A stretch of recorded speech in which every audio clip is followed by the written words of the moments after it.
When it came to beat-em-ups, Technos knew what they were doing. They began with Renegade, moved on to the awesome Double Dragon games, and eventually created the game I'm reviewing today, simply called the Combatribes. When you get down to it, the game functions in gameplay like a slightly evolved Renegade, but there's enough new improvement that the game much more fun. I would like to start with the story, but in all honesty, it makes no sense whatsoever. All you're told is that all the gangs in the city unified and are causing mayhem in the city. There are 3 guys, known as the Combatribes, that decide to set out to figure out who the leader of every gang is. After this, as you're playing the game, you'll talk to the enemy bosses, but they hardly give you any information, and are more there to tell you who to fight next. You'll eventually encounter cyborgs, and the 5th and 6th stage bosses supposedly know you, but at the same time, you'll be sitting there scratching your head saying, what the hell's going on? Believe me, the story is not even worth paying attention to. So let's move on to the gameplay. You pick one of 3 fighters. One is your average middle-of-the-ground guy, one is a strongman, and the other is a weaker, quicker guy. You know, the normal for games like this. Personally, I always choose a quicker character in games like this because I'd rather be able to dodge attacks easier than just outfight enemies.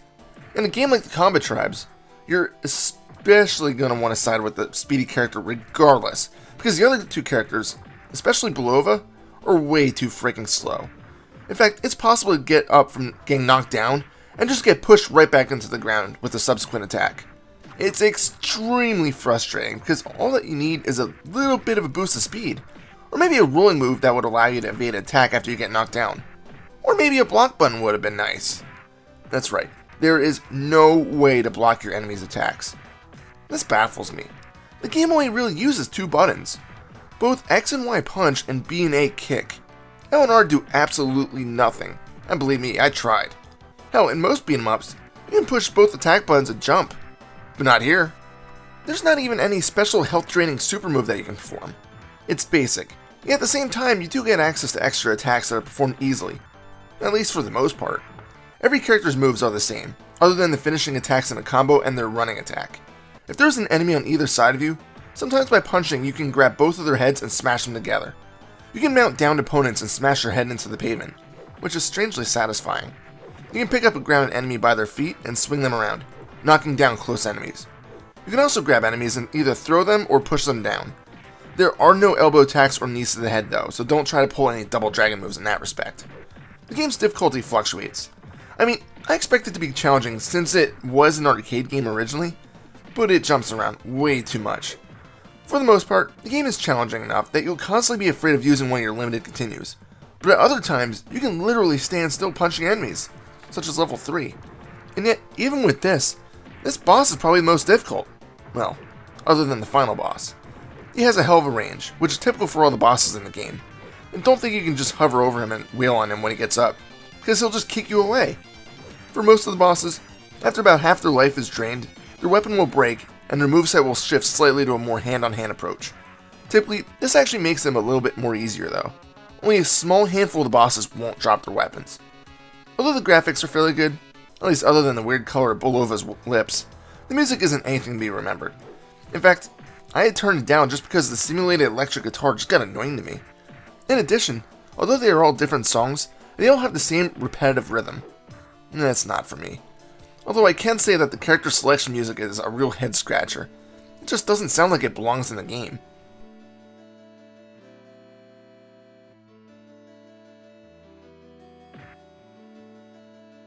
I should also mention that some of the animations are just weird looking. Bosses won't fall down unless they're not carrying a weapon, which is strange in itself. Laziness to create multiple sprites? I don't know. Strangest of all is your character's walking and moving animations. They just look half-assed, more like the character is going for a tough guy look and slowing themselves down intentionally because of it. So let's move on to the final boss of the game.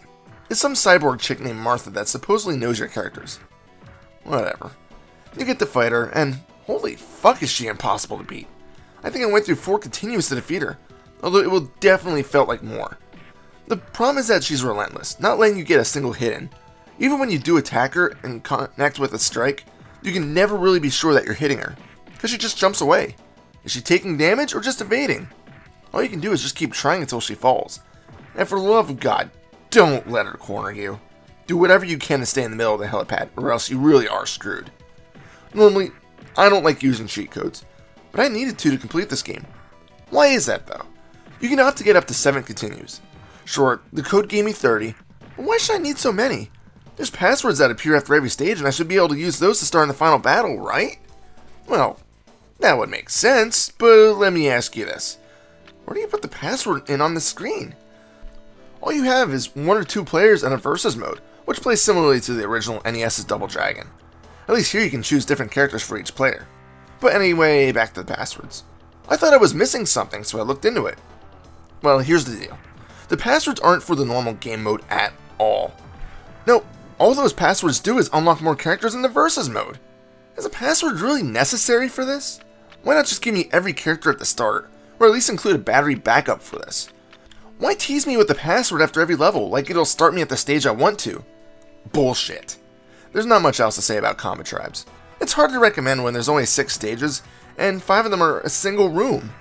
If you have a friend, maybe it'll be fun to kill an hour or 2, but I can't say that you would repeatedly come back to this. There should have been more variety to the moves, considering that you have more than enough buttons to program stuff in. If you're looking for a beat 'em up on the SNES, skip this and just play Final Fight 3 or Super Double Dragon. They're much more enjoyable. Combatribes is just too mediocre and difficult for its own good. Final score? 5 out of 10. This is Reaper. Facebook.com/ReapersReviews. Happy fragging.